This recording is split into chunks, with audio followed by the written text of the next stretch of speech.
Ko'rg'on radiosunda жаңылыктар.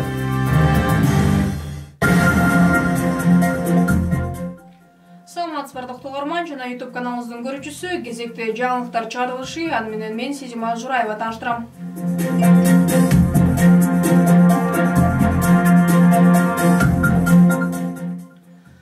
Төрткүл суу сактагычына чөккөн экинчи баланын сөөгү табылды. Бул тууралуу Өзгөчө кырдаалдар министрлигинин Баткен облусундагы башкармалыгынан билдиришти.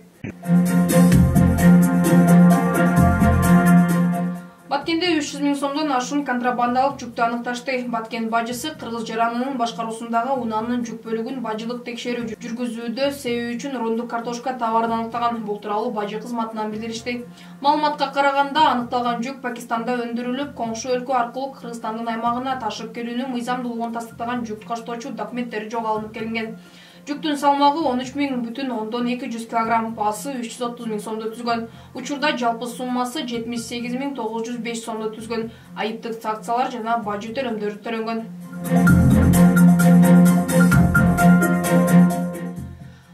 Баткен районунун айылдарында жолдор оңдолууда. Жалпы узундугу 15 км чакырымды түзгөн Кызыл Бел Достук унаа жолуна асфальт төшөө үчүн тегиздөө жумуштары башталды. Бул тууралуу Сала медиага номер 2 жол тейлөө мекемесинин басма сөз катчысы Эркайым Мурзимиталиев кызы билдирди. Кызыл Бел Достук унаа жолу жалпы 15 чакырымды түзөт. Учурда унаа жолду түздөө иштери жүрүп жатат. Аталган жолдо номер 2 жол жумушчулары жалпы 2 механизатор, 1 жол мастер иш алып баратат. Унаа жол тегизделип, кеңейтүү иштери бүткөн соң асфальт куюу иштери жүрөт. Ушул эле иштер Аксай Капчыгай унаа жолунда да оңдук түзөө иштери жүрүп жатат. Түзөө иштери бүткөндөн кийин асфальт куюу иштери Аксай Капчыгай унаа жолунда да жүрөт.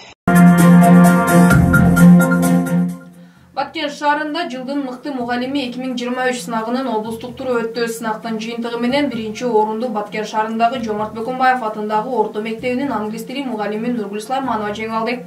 Экинчи орунду Лелек районунун Кыргызстандын 60 жылдыгы мектебинин кыргыз тил мугалими Сапаргүл Тагаева багындырса, үчүнчү орунга Кызылкер шаарынын биология мугалими Сивара Касымова татыды.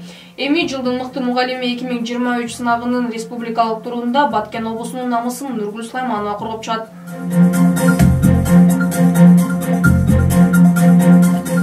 Кызылкер шаарында артыкчылыктуу адистиктер жана кесиптер фестиваль өттү. Кызылкер шаарынын Борбордук эс алуу паркында өткөн иш-чарага шаар мектептеринин жогорку класстарынын окуучулары катышты.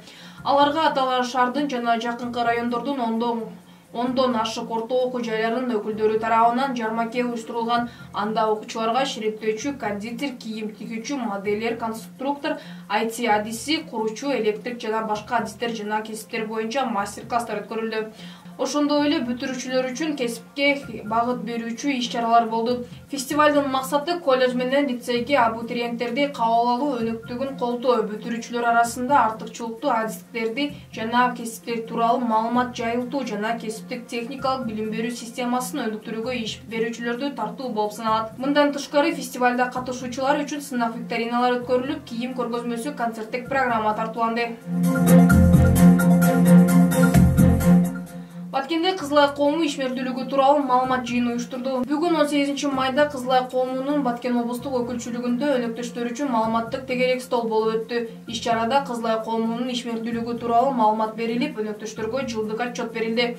Ошондой эле алдыда аткарыла турган иштер боюнча да айтылды.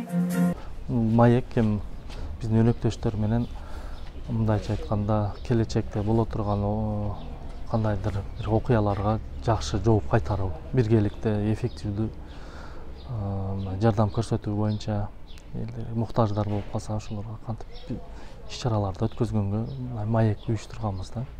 18 майга алынган жаңылыктар мына ушулар болду. Кийинки эфир аркылуу амандашканча саламатта туруңуз.